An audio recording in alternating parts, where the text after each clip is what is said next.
I'm Kirk Visola. This is my podcast. Today, I have a really good friend of mine, Dave Dawson. Now, I met Dave during an interview or doing a show on a reaction video because something just came out, like some type of song or video came out and he did a reaction video. If you know what a reaction video is, then Google that shit.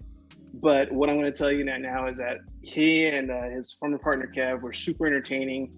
And I just hooked up with him that way. I DM'd him and said, hey, what's up, man? I got to help you out in some way. So we'll talk about that a little bit more, but without further ado, let me please introduce you to Mr. Dave Dawson. Well, thank you for having me on, man. I appreciate it. That's awesome. Yeah, I'm glad you're here. It's weird because I was thinking about like how did I meet?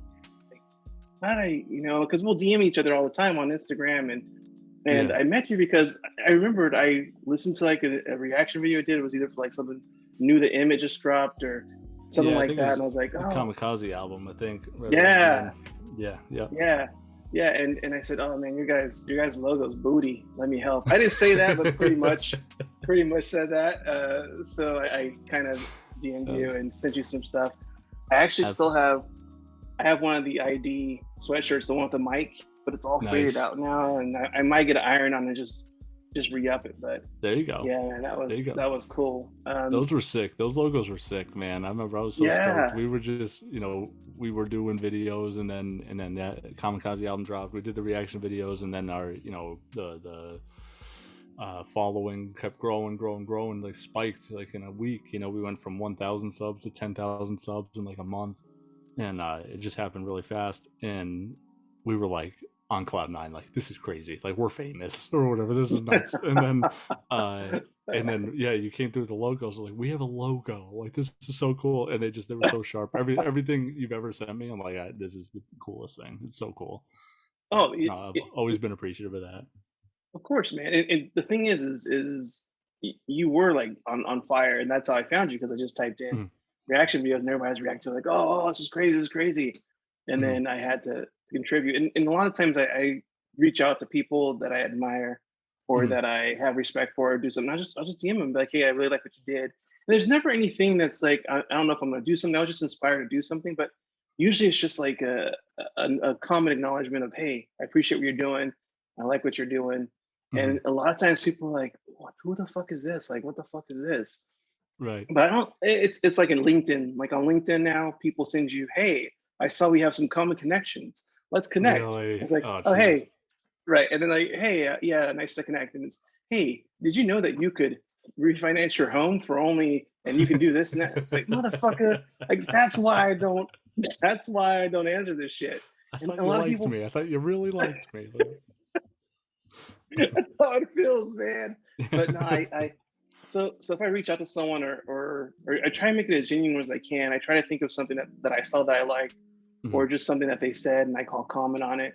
So I try to make that connection. And that's what I did with you and Kev. But I thought it was pretty dope, and so that's why I got to you. So now let's learn a little bit about Mr. D. Now, Dale. Yeah, Dale Dawson. Shit, that's funny. Hey, Dave. Now, where are you from originally? Where'd you grow up?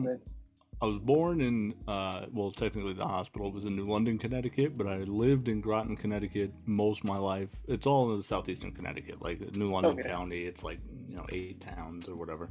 But I've lived in southeastern Connecticut for my entire life. Never moved outside the county. Wow, you're very adventurous. Yeah, right. I've left, but I've never moved. I never moved out. But right now, this is from my parents. Yeah, it's from my parents' basement.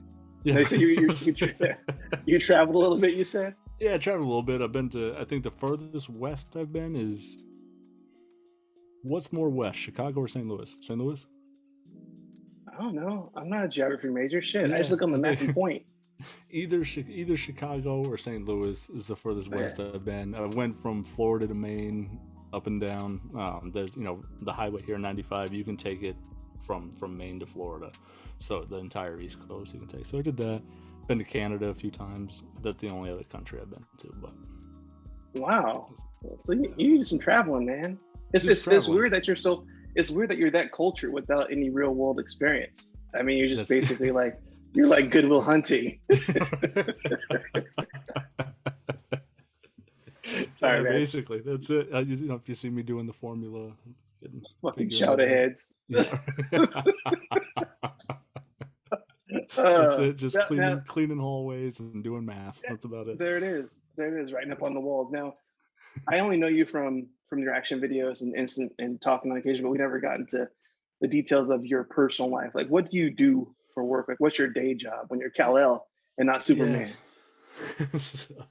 I do inventory control for a pharmaceutical company. So very different than I think what a lot of people would expect for a guy listening to hip hop music and doing reactions on YouTube. It's a real 9-to-5 job, and that's actually I've been working.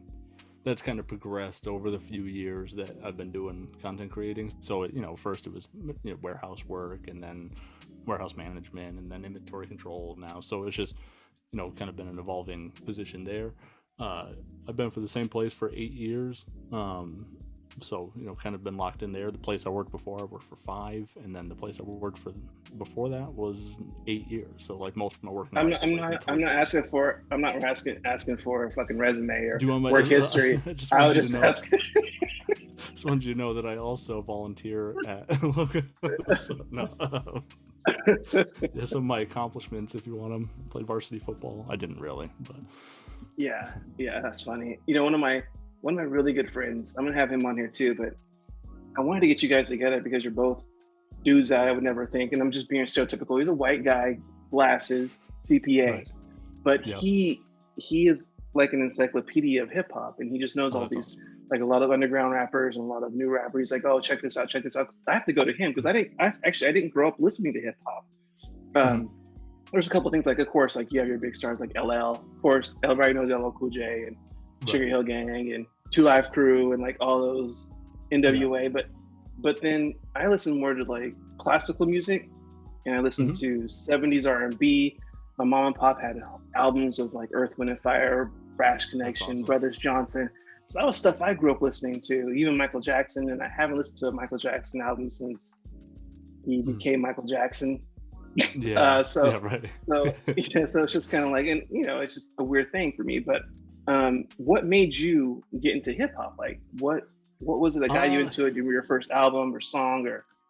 So I remember very distinctly, my mom used to have a no MTV rule in the house. Like couldn't watch MTV. So we were moving from apartment to apartment when I was probably like 6 or 7, and the person that was like babysitting me had MTV on. And Woo-Ha, You Got You All in Check by Busta Rhymes was the song. And I was like, this is wild. Like, this is crazy. Yes. Like, I didn't even know what rap music was. Boom. Yeah.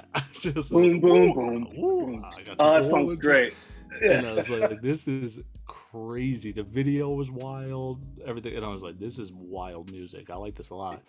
And then I kind of dabbled like in trying to find more of what I liked. Like I saw something on TV and I really liked it. I don't know what I'm looking for, right? So I got into some music that would come up on the radio. I started doing a lot of late night radio recordings because they wouldn't play rap music till like after 10 p.m. or anything. So I would like tape the radio at night and then listen to it the next day or whatever, and then I would take my tapes and then dub and make my own like mixtapes of the singles that were on the radio or whatever. And then the first album I ever had though was a neighborhood friend of mine.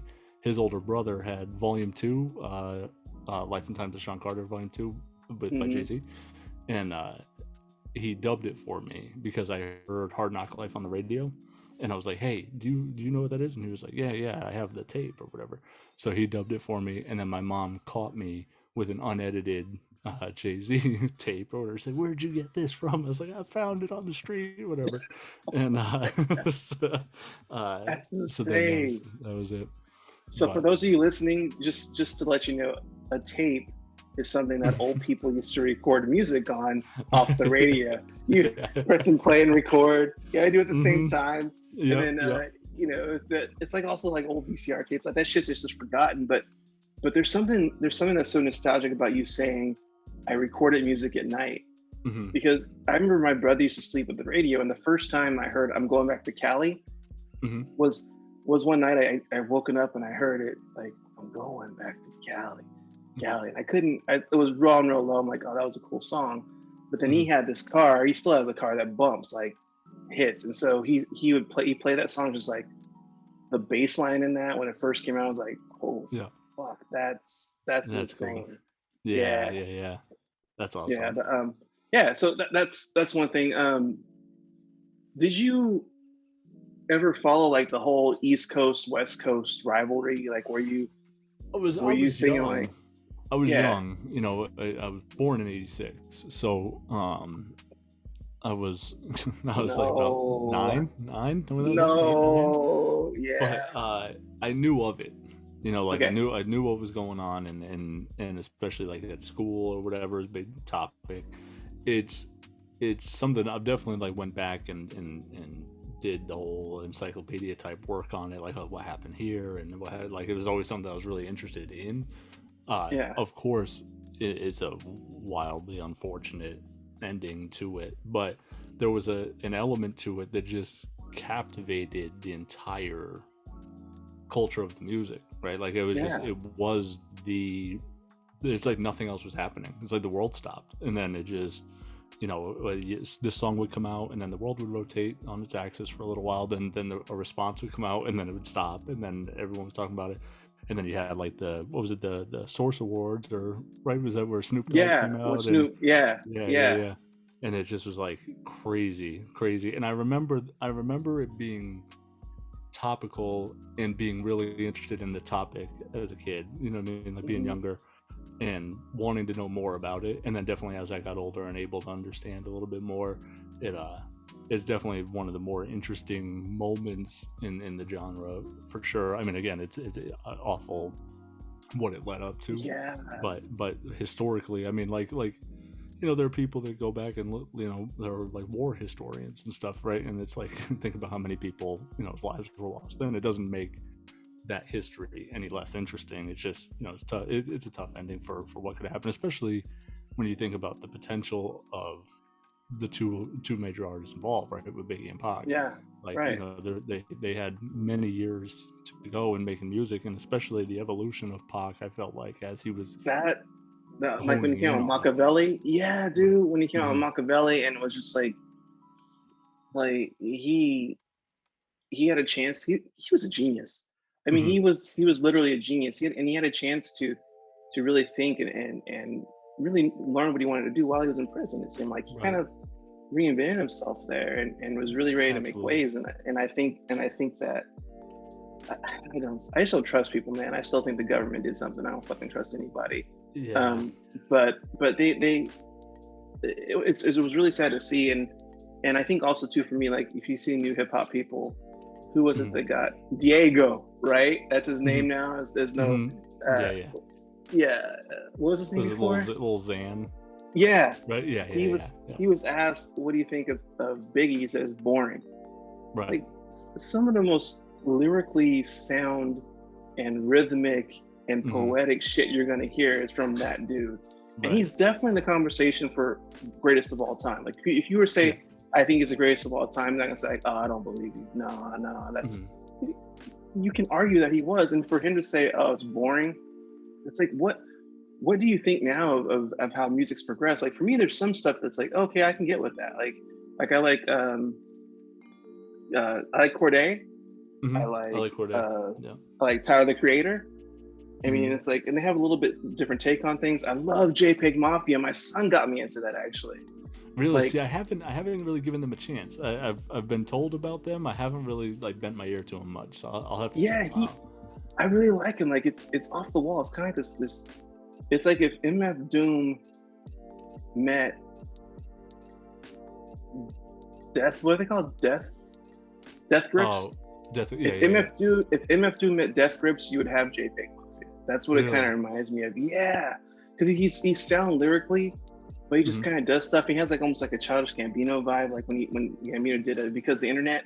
When he did that, and it was like kind of like that cool like Cub groove, and the songs were like, it's kind of like that. Just like he's a nice amalgamation of a bunch of artists. He created his own thing. I'm sold. Yeah. I'm sold. You did it. You sold me on him. Like, check him out. Is it just one person or is it a group? It's just one person, one Oh, one dude. person. The name Yeah. Mafia throws me off there. I know there's Right. like Yeah. yeah, Yeah. that's cool. It's yeah, and I mean, one of my favorite artists, real quick. This wasn't we didn't talk about this before, but Doom, like one of my favorite artists ever, and it crushed me to hear that he died. Like, and it was crazy that someone made the point. I can't remember who, but I can't take credit for it. Was that here's a dude who's famous for wearing a mask that dies on the day when you're supposed to wear a mask when everybody's wearing masks. It's like if anybody were to do it, you know what I mean? Like that's like the end of his story, because he was so shrouded in mystery. Like who like, no one knew, you know, Daniel Dumile other than his moniker. Like no one knew him. Like a couple people did. Who was it talking about him? Somebody was talking about, I can't remember which rapper it was, but they were tight and they were cool, and they go back and forth. But that was like such a major hit to hip hop. And that was tough. Yeah. And what was like so peculiar about it, like in the most MF Doom fashion ever, was like the story broke in like January and like December, right? Yeah, and like December. He died in October or something. And you're like, what the fuck? You know what I mean? Like when did that happen? Or whatever. That's crazy. So like you said, like he was so peculiar and the kind of this man of mystery, and you don't even know that the guy's been dead for a few months. I mean, it was prototypical. Is he actually dead? Is he actually dead? I don't even know if I believe it. Right? Yeah. He's the next Tupac or the next Elvis. Like they're still alive. Yeah. They just, it's like Andy Kaufman. You know, they never really died. Yeah. Right. That's crazy. Now, what made you want to start doing reaction videos? I mean, what made you get into that? You said you were podcasting for a second before. Yeah. So I've gone back and forth between podcasting and YouTube channels, and then doing like audio only and then video stuff or whatever. So a long time, and then writing. So a long time ago, I'll make this as short as I can here. No, take your time. About 10 years ago or so. Oh, that's a great story, man. Damn. Yeah, all right. Yeah, so that's it. Yeah, 10 years ago. About 10 years ago or so, I started doing a sports talk show I was living in my sister's basement at the time, and I was just doing like it was like New England sports talk, right? I'm an all Boston sports fan, so I would do I would talk in the basement, and something that I think was actually way more ahead of its time than I realized then. Like I didn't even realize the fact that everyone was going to be doing that same thing. You know what I mean? Like I thought, I was like, hey, this is cool, it's different, but I didn't realize like it would become so the norm. You know what I mean? So now if you start a talk channel, it's like, yeah, now you're surrounded by a billion people trying to do the same thing. Or if you start a podcast. Right. Yeah, just start a podcast now, you know. Yeah, right. It's tough. It just feels so oversaturated, but it's fun though. If you like doing it, I definitely recommend doing it. If it's something you enjoy doing, it doesn't matter who, you know, how many people are doing it or what the views are. It's just, you know, something for you to do. But definitely, I recommend it. So I went from doing the sports channel to getting off YouTube. Got discouraged. I'm like, you know, I'm not getting the viewership I want. I wanted it to be a lot more interactive, but I didn't have the following for it. So it was like, just didn't really work for what I had in mind. So then I started writing. I was doing Celtics and Patriots writing for this old website called overtime.news, which is no longer a website. And then I started doing basketball writing for another NBA site. And then I got into podcasting with a friend of mine. We couldn't do the show, schedule got in the way. So then I was like, I really like podcasting, but this show isn't working anymore. So I developed a podcast with a coworker, and I was like, hey, it'd be cool if we got like other shows to join like a network. Like, what if we ran a network? And everyone kept saying, oh, you guys do a sports talk podcast? That'd be cool if ESPN picked you up one day. I'm like, I want to be ESPN. You know what I mean? Like I want to start something where there's a bunch of different content with different personalities or whatever. So we did that, and so you basically invented Barstool Sports. Way to go, man! It was basically like, yeah, it's not bad. Yeah, right. Barstool was probably a really obvious model that I was following that I didn't realize I was following at the time. Yeah. But then Kevin and I, like as you mentioned earlier, former co-host of the reactions I would do. we started out by doing a podcast that was also on YouTube, where we would review sports bars in the area. It's called 4-Star Sports Bar Review. And we would go and we would eat, and I would take like pictures or videos of the inside of the food and everything. And then afterwards, we'd sit in my car, and we had a big mixing board and headphones and a microphone like this, and we're holding it, sitting in the car, looking like a bunch of creeps. And we would review the place. It'd be like, how was the menu? Was it expensive? How was the food? Yada yada. And we would rate everything out of 4 stars. And it was a 4-star sports bar review. And no one watched that at all. So it didn't catch on. So then we were like, well, we see that people are doing what they call like mukbang, right? Where they like eat in the car, you go like fast food joint and you eat McDonald's new sandwich. So we did that for a while and no one was watching. And then we started doing this thing called Munch Pack Mondays, where you would order this pack from munchpack.com where it sends you treats from like all over the world, right? It's like, Japan's versions. Is that place still around? Yeah, absolutely. It's awesome. It's really good. I definitely recommend it. If I had like a reference code, I would throw it out. But like Munch Pack, Okay. It's really good. You can pick what you want. You want like spicy stuff, savory stuff, sweet, whatever. You can customize a box. They send you one every month, I think. And there's like 3 different sizes or whatever you can get. It's really good. But I'm sure I'm gonna get on my Instagram feed now, so it's fine. They're listening. So I'll get some. Right. Yeah, absolutely. So we were doing that, and some people started watching that. And then while we were doing that, I was growing and way too frustrated with the network in general, because it just felt like I was putting a lot of work in and not getting any viewership or anything. And I was trying to run like 5 shows at the same time. I had my own podcast, Dave Speaks, and then we did the 4-Star Sports Bar thing, and then we changed the name to Indecently Decent. And I started watching Sean C. on YouTube. I don't know if you know him. He does like album reviews. He's great. He's kind of pretentious, and he's smarter than everyone kind of thing. But he's really interesting. He's honest, right? And that was the one thing that I gravitated towards. I was like, this fucking guy is. Can I swear on here? No, fuck no. Okay, perfect. So I'm sitting there like, this fucking guy is telling you how he really feels about music. As everyone else I've watched, there's a lot of reactors that I watch that I can't stand, because I'm like, I don't believe you. I don't believe you. I don't believe you've never heard the song before. I don't believe that this is how you actually feel about it. I don't believe that, your first time checking out, Blackpink or whatever on K-pop thing. You know what I mean? It's like, I don't buy it. It just never seemed genuine to me.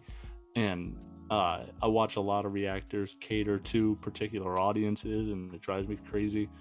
And I was like, I actually hate this scene. But there's a few people that I think are really genuine and really good people, and like really give their point of view. And I've loved hip hop since I had that Busta Rhymes video on while we were moving, right? So I was like, I could definitely do this. Me and my buddies drive around and break down lyrics. Yo, did you hear how he said this? And that could also mean that, or whatever. And we're just chop it up anyway. I was like, that's kind of what these guys do on camera, and could be getting, they might be making money off YouTube for it. I was like, that's crazy. So I told Kev at the time, I said, hey, I think I'm going to start doing reaction videos. I said, there's nothing you have to do. I can just do them on the channel, be its own playlist or whatever. And he was like, that's fine. Yeah, that's great. We'll see what happens. So I did a couple songs, Kendrick Lamar, Big Crit. There's a couple records that I did, and they were getting like 600 views, 800 views, 900 views, while we were getting like 54 views for eating like, goat milk candy, you know what I mean, like things or whatever. So it was like, hey, maybe this is the move, you know what I mean, like this seems to be working. People are watching. Nicki Minaj dropped her album, I forget the name of it now. Holiday? No. Majesty, or what was it called? Was she naked on the cover? She's like in the like Cleopatra looking. Yeah, I think it's called Majesty. Majesty, yeah. And I like my description. She naked on the cover.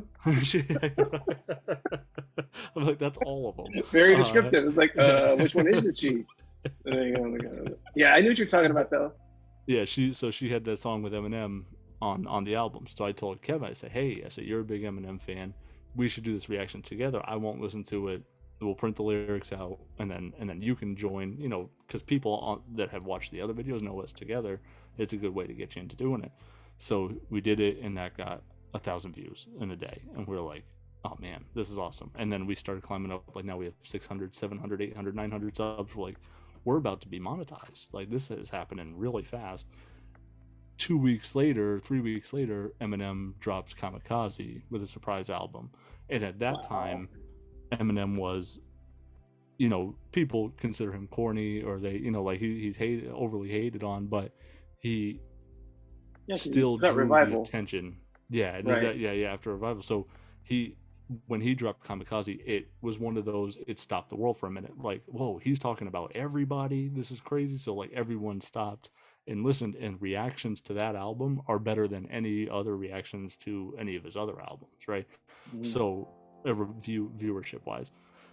So it was just the perfect storm. Like we were building, and then we got lightning in the bottle when Kamikaze came out, and then it just spiked from there. So that's kind of how I got to being into it. But really, it just was a passion for music, and seeing someone share their honest opinion. I was like, that's cool, because I don't think there's a lot of people that do that online. So I was kind of inspired by that. No, dude, that's awesome, because I remember that's where I got on was the Kamikaze reaction. Mm-hmm. And I'm looking at you, and I watch you read lyrics, and I hear you say stuff, and because you usually have a history of the artists that you listen to, and then you kind of know where the rhyme schemes go, and like, you know, because M gets on these tangents of shit, like where he's always talking about animals, or he's always like the scheme in Ohio, like right. She should be dating, and like so there's all these things that you know what to listen for, and right. It was really cool, because I would listen to other reaction videos, like I'd watch on the same song, and you guys would always find something different. Like it was weird, like you would always find something different, and I was like, oh shit, I'm just gonna stick with these guys, and then that's how I got with you. So we talked about a song Freehand, and I started listening to it, but I didn't. And I said, you know, I want to be surprised when I hear it, and I'm going to intro it now, or you can talk about it now, and we're going to do a reaction video. Well, I'm doing it. Actually, you've already heard it, but I've heard. So I'm kind of excited about this. Like I'm a special guest reactor. Yeah. I should get you. We should co-stream this on Music Felt by Me, right? Yeah, I go by flux capacitor, because I'm the reactor. Stupid. All right, man. Do you know how to work this? So, by the way, everybody, this is Mr. D's first fucking time on Zoom. I don't know how he's done it. You know, considering everybody's been in lockdown for the last year. It's incredible. We're on day 365 of our 2-week lockdown. Yeah, I don't know. We used a program at work called a Go to Meeting, and it was all phone stuff. So I haven't had to do a lot of video. I've been lucky in that regard. I worked from home for 3 months and never had a video in. It was unbelievable. That's awesome. All right, you ready to check this out? Yeah, let's do it. This is Justin Freeman, one of my favorite unknown artists, right? I hadn't heard of him. He's got some incredible stuff. I think you specifically would really like him, and anyone that's watching this. He's a real artist. Like I like what he does. He's not just, he can do wordplay, he does a lot of punchlines, but you know, he does a lot of storytelling, he does a lot of scheming, a lot of like vocal tie-ins and stuff. He does a really nice job, and he's a wide, you know, it's a broad brush of artistry with him, but I consider him more of a poet that raps. You know what I mean? Like he's just very, very. Oh, nice. All right.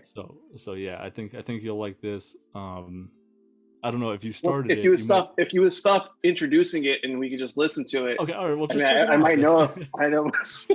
but I just wanted to let you know that I think you might like it. That's all. No, dude, I will. I made a note. I'm going to listen to it for sure. All right. Yeah. Here we go. Check it out. Thanks, brother. Okay.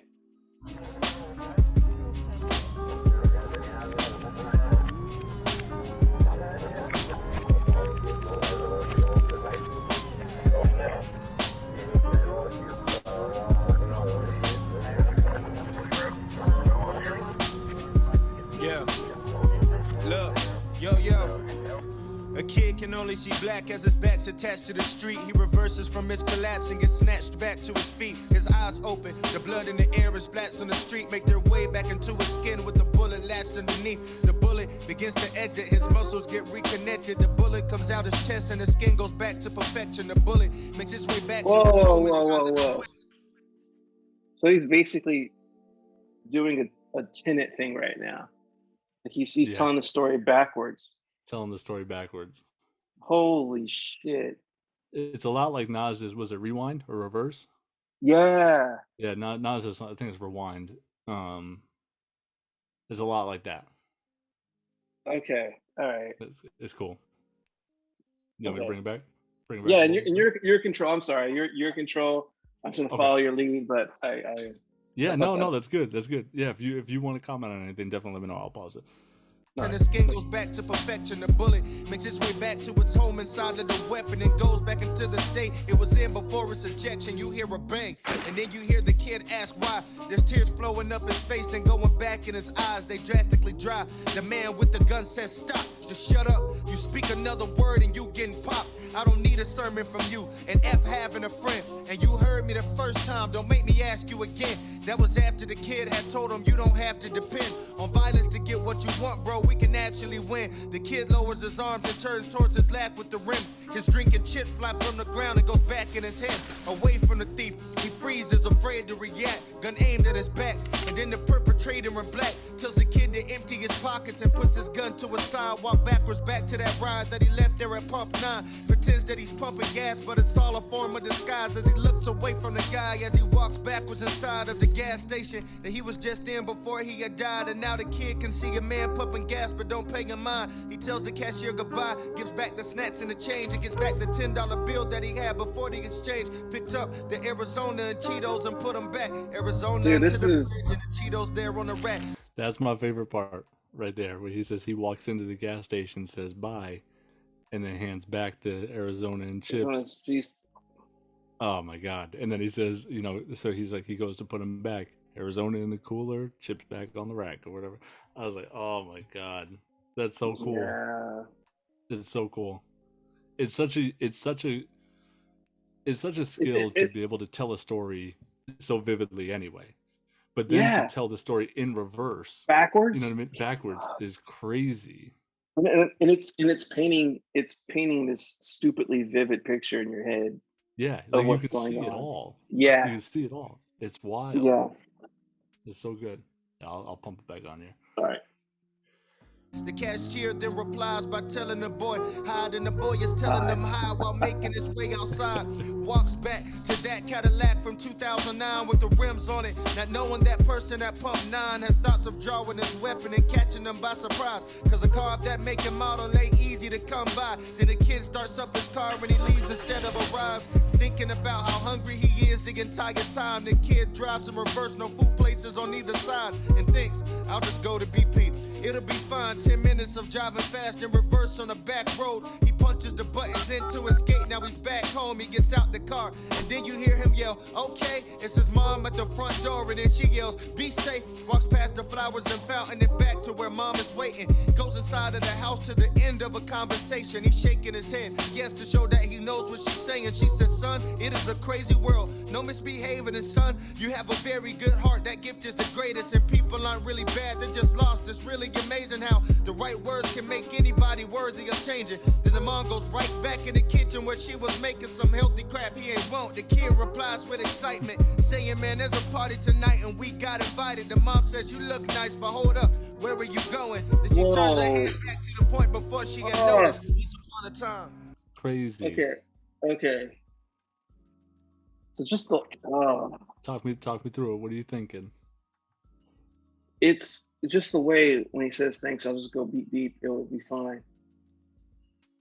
I'll be fine, beep beep, I'll just go. Like he's talking about honking the horn. Right. Like just taking off or whatever. And then okay, she yells, be safe. Right. So it's like his mom's telling him, be careful out there, it's a dangerous world, whatever. And then he winds up going and getting shot at the gas station, whatever. Yeah. But it tells it backwards in such a way where it feels less tragic because it doesn't end with the Right. death. You know what I mean? But It also it takes you to a sadder place because you're like, man, like his mom just told him to be safe, you know, and then that's what happened next. It's crazy. but also too it relates back to everything happening now, Right. where just common things like going for a jog like a Ahmaud Arbery, sleeping in your home like Breonna Taylor. Like Right. you're not doing anything out of the ordinary. You're just doing something, and then you just happen to get caught. Either well, those were cop situations, and this is a little bit different, but at the same time, it's just it's kind of like the Ahmaud Arbery deal, though, right? You know what I mean? Like, yeah, what was it, an off-duty police officer or a retired police officer or something that chased him down. Chased him down, and it was like, but it wasn't even an active duty on you know on the job situation. No, Like, not that would have made it any better. No, but right. Yeah, I know what you're saying, man. It's just yeah, it's super sad, and I'm hearing this story be told. Like she's cooking something healthy, and I don't want that. Like, yeah, she actually cares because she's making stuff for him, and she's mothering him and telling him to be safe, and knowing that you have stuff. And it's okay. It's deep. Yeah, right. We're about halfway through. Okay.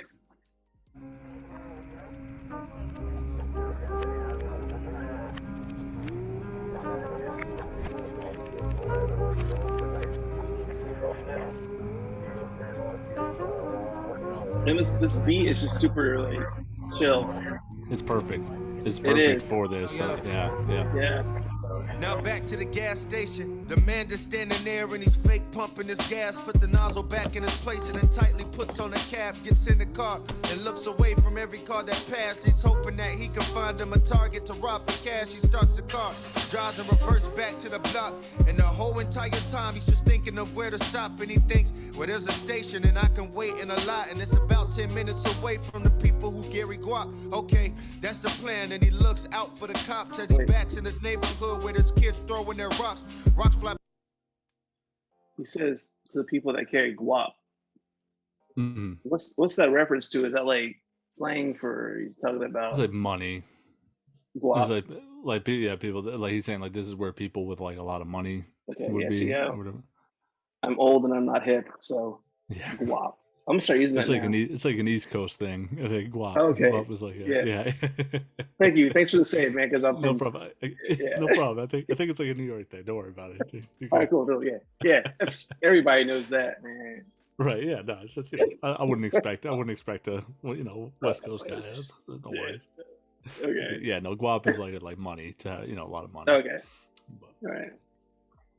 Back in the hand, but this time the man doesn't watch. He turns away from the kids and keeps driving back, and he stops in the cul-de-sac where his bro is at, and everybody talks. He gets out the car and he smiles, and up to his brother he walks. He takes the gun from his pants, puts it in his brother's hands, shakes his head up and down to show that he understands, and his brother opens his mouth and says, this'll make you a man in this world. You gotta get to these things any way you can, so make sure you protect yourself and make it happen regardless. Get to the bag. If they're not your family, they're a target. He says, listen up. The man says, what's up, bro? You called? As he walked backwards through all that high grass in the yard, walks past the dudes on the porch smoking weed and playing their cards, goes inside of the house and then walks back in the hall, walks inside of his room, he locks and closes the door, quickly takes off his shoes and then drops his jeans to the floor. He rushes to lay down, but before placing his head, he's listening to his bro, trying to hear all the words he says. His brother yells from the window saying, yo, come to the yard. Puts his head on the pillow, then comes a reverse yawn. Then he closes his eyes and everything turns black. And now you guys know both sides of the story. Imagine that. Once upon a time. Wow. That's crazy, huh? That's such a deep song. Yeah. Lyrically, it's just it paints such a vivid picture, but it also gives you a glimpse into what it's like for kids growing up that way. Kids growing up in the ghetto, like. There's two sides to that story. There's one who's trying to do something, and there's one that's also trying to do something. From the perspectives, neither one are wrong. Right. And it's just circumstance and opportunity. Right.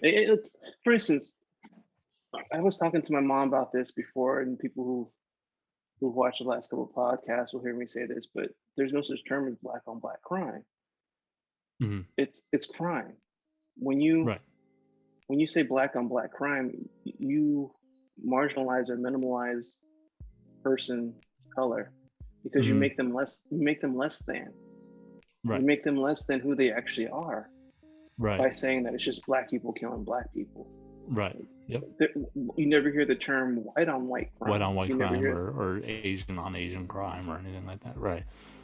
So it's just meant. It's just another phrase or another built-in stereotype or built-in means of thinking of how black people are, especially in those situations. And on behalf of all white people, I think I can say that it's really just an attempt, a disgusting attempt to rationalize, right? Like, what does it matter? Okay, all right, so fine, you had a white officer kill a black kid, but what happens is black people all the time, right? Black people kill black people all the time, but all white people are the bad guys when it happens. It's just a disgusting attempt to justify whatever action happened. You know what I mean? And it's disgusting. But it is, and that's so spot on, man, because you perpetuated a system that has been against us from the get-go. You organized a system that has been against us from the get-go, and it's hard to overcome that when you don't have any advantages helping you out, especially if you live in a neighborhood like that. Absolutely. Where one brother, his whole idea was to hustle and get that dollar, and the other one was just going out to get a snack, and that was it. There wasn't anything. He's getting ready to go to a party. He's getting ready to go to a party that night. You know, like it's crazy. Yeah, like it's just. I didn't mean to step on that. Like you're no. Killing people is wrong. Like it's flat out. Yeah, right. But at the same time, it's like this weird. It's like this weird rite of passage in those communities. Mm-hmm. That's the fucked up thing. But when you're told you have no worth, what worth would you see in somebody else? Like, what worth can you see in your neighbor or in someone else who you don't know? Like, your worth's gone because you've been told you have no worth. You've been shown that you have no worth from the situation you're living in. Right. Like it's damn, man. Like songs like that. Like, seriously, thank you for sharing this with me. I'm definitely gonna listen to this dude because it's so good. And in hip hop, like to go back to it, one of my, there's a couple of dudes like Royce tells good stories. Mm-hmm. Kendrick Lamar. Yeah. You put me onto Power by Royce. Yeah. Yeah, yes. yeah. Where he tells like the Christmas Day story in the Montgomery household. Yeah, right. That's incredible. And, that's an incredible song. Yeah, and it's like he goes through his lifetime and how he's learning from the mistakes that his dad made and realizes that he's an alcoholic. But then it's like the Book of Ryan. I think it's better than allegory. Yeah, I do too. The reason why I do is because it's personal. Like, yes. I think the allegory might be wrapped better from a statement standpoint, but I think that there's a level of depth to the Book of Ryan that the allegory could never hit because the Book of Ryan is like his entire life presented to you. You know what I mean? Yeah. Honestly, like he is really underrated as a lyricist. Absolutely. And when he does like the bar exams, and you see him like just rap to all these different songs and the cadences he has, the flows, and I can see why Eminem regards him very highly to keep up with him. So it's super dope. Yeah. Let's see here. Stop sharing, man. I know the stuff. Yeah. I got you. Jesus. Just remember that, kid. Stop sharing. Don't share anymore. Just knock it off. Yeah. No. So now for me, I always I'll listen to certain rappers. Like I've been listening to fucking Extinction Level Event 2 by Busta. I mean, we were talking about that. Yeah. And I've been listening to that on repeat, and it gets better every time I listen to it. But there's certain people I like to listen to that I can listen to on repeat, like MF Doom. There's a lot of people like who would you be like? Who would be like your top? Let's say top 10 Top 10. You know, can you think of that, or it's so tough. I can do it, but it's like in a couple different categories. Would you say my favorite 10, or like there you go. My greatest favorite 10? Oh, see, no, that's good. Like favorite 10, because that's how I always think of it. Because I can't say that a certain rapper is the best, but I can say that they're my favorite. Right. So yeah, that makes sense. Yeah. So my favorite 10 is a little disrespectful because there's a lot of recency bias because of how much I have found myself diving into music deeper over the past few years than I did when I was younger. Right. So there's. You have to preface it, man. Just say it. Damn. Damn. So let me get back into the conversation of. Right. Yeah. So so here's, I don't know, 10 years ago, I don't know if you know this. No. I would say my number 10, you want me to count down or up? It doesn't matter, just do it, yeah. just if I can read 10 names, just all right. Please, God. Number 10 would be Busta Rhymes. Number 9 would be Kendrick. Number 8 would be Lauryn Hill. Oh. Number 7 would be this is tough. Well, it's a good thing that I'll go Big L. It's a good thing that. Okay. Oh shit. Simple, yeah, I like Big L. Yeah. Number 6 would be Joe Budden. Number 5 would be Tupac. Mm-hmm. Number 4 would be Lupe Fiasco. Oh. Number 3 would be I'll go King Crooked. Number 2, Roy's number 1, M. Dude, that's a solid list, and I'm just thinking about all the people that didn't make this list. You know what I mean?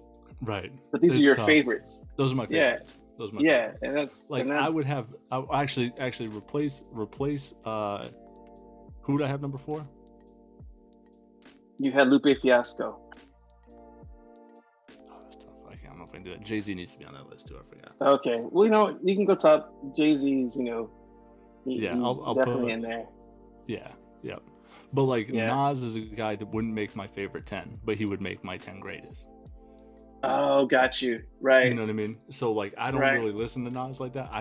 For some reason, he just doesn't vibe with me.